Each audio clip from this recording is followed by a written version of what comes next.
सुजाता पांडे जी, इसका जवाब मैं आपसे लेना चाहूंगी। सवाल तो बड़ा है ना, 2019 का ये मामला है, 2023 में हम ढोल बजा रहे हैं और बता रहे हैं कि ओबीसी का अपमान हो गया। जनता भरोसा करेगी क्या इस पर? चित्रा जी, इस देश में न्यायालय में कब से समय सीमा निर्धारित होने लगी कि जिस समय अपराध होगा उसी समय उसमें उसके कोर्ट में केस चलना चाहिए, उसी वक्त उस व्यक्ति को जज से कहना चाहिए कि अभी फैसला आ जाना चाहिए। जज को बिना सबूतों को बिना देखे हुए, क्योंकि वो अभी उसी वक्त तत्कालिक जजमेंट देना चाहिए। मुझे लगता है ऐसा नहीं है, क्योंकि हमारे पास उदाहरण काफी पड़े हुए हैं, जयललिता से लेकर लालू प्रसाद तक के, जिसमें सालों का समय लगा, लेकिन अंततः सत्य की जीत हुई और भ्रष्टाचारी जेल के अंदर गए।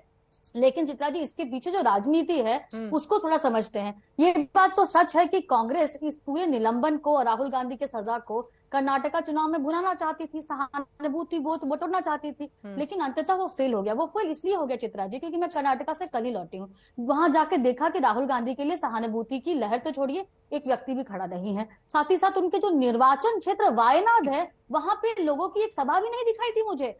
अरे वो तो छोड़िए, जो विपक्ष जिसको लामबंद करने का प्रयास कर रहे थे, सिवाय मौखिक समर्थन के और ट्विटर पे 180 कैरेक्टर्स का ट्वीट लिखने के अलावा आपको क्या मिला? समर्थन में एक संगठन या कार्यकर्ता भी सड़क पे नहीं दिखा दिया। यहाँ तक कि राहुल गांधी के अपने जो संगठन है कांग्रेस के बीच भी ऐसी बातें हैं कि शायद कांग्रेस के भीतर ही कोई है जो उनको जेल भिजवाना चाहता हो। और लेकिन साथ में ये जरूर हो गया कि कांग्रेस की जो सामंतवादी प्रवृत्ति है, खुद को देश के कानून से ऊपर समझने की जो मानसिकता है, जो हाई हेडेडनेस है, जो अभी अभी आपके कार्यक्रम में भी उनके प्रवक्ता ने भी दिखाया, वो सामने देश के जरूर आ गया। अब उलट के कांग्रेस के पास और कोई विकल्प नहीं बचा था चित्रा जी। तो ये शक्ति प्रदर्शन था, तो ये तो राहुल गांधी बताएंगे, या फिर कांग्रेसियों का गांधी परिवार के प्रति भक्ति प्रदर्शन था, ये जनता बताएगी 2024 में। लेकिन एक बात जरूर है चित्रा जी, 30 सेकेंड, जो राहुल गांधी कहते थे कि डरो मत, मैं जेल जाने से नहीं लगता, वो जनता नहीं पूछेगी कि आज क्यों डर लग रहा है, पूरा कुनबे के साथ क्यों पूछे। एक व्यक्ति, एक वकील ये पूरी प्रक्रिया कर सकता था। तो क्या ये न्यायालय पे और न्यायाधीशों पे, पूरी सिस्टम पे एक वो प्रभाव डालने की कोशिश नहीं लग रही आपको? ठीक है, बहुत सारे सवाल आपके लिए भी हैं, लेकिन रशीद किदवई जी, उन्होंने जो बातें कही हैं उस पर मैं आपका जवाब लेना चाहूंगी। और अब तो बीजेपी भी कह रही है कि मैं डरता नहीं, डरो मत, इस तरह के बड़े बड़े होर्डिंग्स भी लगाए गए थे उधर सूरत में भी, देश के दूसरे भी जगहों पर। और जेल जाने से डरते हैं राहुल गांधी, वो वीर सावरकर का नाम नहीं लेंगे अपने मुंह से। चित्रा देखिए, सुजाता जी का एक मत है, उस मत को वो मानती है। वो बहुत से राजनीतिक दल और राजनीतिक पृष्ठभूमि के लोग भी इसी तरह की टिप्पणी कर रहे हैं कि राहुल गांधी को ये करना चाहिए, ये नहीं करना चाहिए।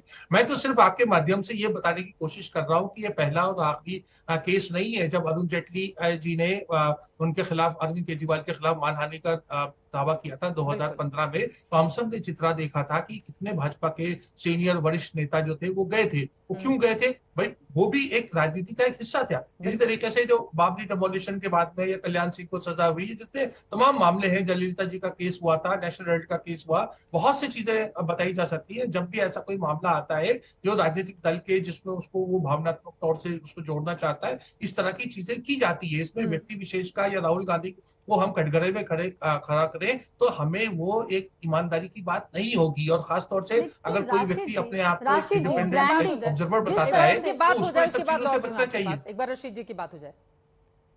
नहीं, क्योंकि वो मेरे बात पे बोल रहे थे चित्रा जी। हाँ, मैं आप ही के पास आऊंगी, एक बार उनकी बात हो जाए, पूरी उनकी बात हो जाए। रशीद किदवई जी जल्दी से अपनी बात पूरी करें। जी चित्रा, मैंने कहा, देखिए सब राजनीतिक दल ऐसे हथकंडे ऐसे अपनाते हैं और ये लोकतंत्र का एक हिस्सा है। ये पहला और आखिरी मामला नहीं है। अगर हम इसका विश्लेषण इस तरीके से करें कि राहुल गांधी गलत है और बाकी सब लोग ने सही किया था, या वो, हमें एक हिस्टोरिकल एक पर्सपेक्टिव में ये सारी चीजें देखनी चाहिए कि क्यों राजनीतिक दल ऐसा करते हैं। और न्याय की जो बात होती है, सजा होने की बात, चित्रा एक और बात, उसके बाद कई बार लोगों को इंसाफ भी मिलता है। आप तो ए.आर. अंतुले का केस था, उसके 17 साल के बाद अंतुले बरी हो गए। वो 17 साल से राजनीति में हाशिए पे चले गए, वो 17 साल कौन वापस करेगा? ये हमारे एक सिस्टम के एक प्रश्न है जिसका हम आसानी से जवाब नहीं दे सकते।